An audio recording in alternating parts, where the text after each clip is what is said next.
SIR ప్రక్రియ అమలుపై సీఈఓకి ఫిర్యాదు చేశారు తెలంగాణ బీజేపీ చీఫ్ రామచంద్రరావు. పాత బస్తీలో ఎన్యూమరేషన్ ఫామ్లని ఎంఐఎం క్యాంపులో పంపిణీ చేస్తున్నారని ఆరోపించారు. దీనిపై ఈసీ వెంటనే చర్యలు తీసుకోవాలని కోరారు.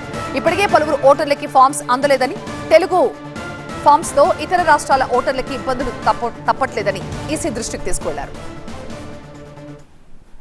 ఎస్ఐఆర్ ప్రక్రియలో పాల్గొనండి, ఎక్కడ ఉంటే అక్కడే ఓటు ఉంచుకోవచ్చు.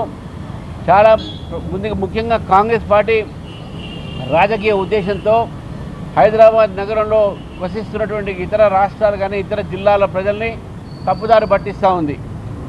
మీ ఊళ్ళో మీరు ఓటు లేకపోతే మీకు అక్కడ లబ్ధి రావు, బెనిఫిట్స్ రావు, రేషన్ కార్డు రావు అవన్నీ చెప్తా ఉన్నారు. అది పొరపాటు. అది ఎక్కడ ఉంటే అక్కడ ఓటు నమోదు చేసుకోవచ్చు. మన ఊళ్ళో మన ఆస్తులకు కానీ మన లబ్ధి కానీ ఎటువంటి ఒక ప్రాబ్లం ఉండదని చెప్పేసి కూడా చెప్పేది. ఎందుకంటే కాంగ్రెస్ పార్టీకి భయము, హైదరాబాద్లో ఉన్న ఓట్లు ఈసారి వాళ్ళకి పడవని చెప్పేసి, కాబట్టి బీజేపీకి పడితే భయంతో ఇటువంటి మాటలు మాట్లాడుతూ ఉన్నారు. ఒకేమో మజ్లిస్ పార్టీ, ఒకేమో కాంగ్రెస్ పార్టీ ఇద్దరు కూడా బిఎల్ఓస్ని బెదిరించే ప్రయత్నం చేస్తున్నారు. అది కూడా సీఈఓ గారు తీసుకోవడం జరిగింది.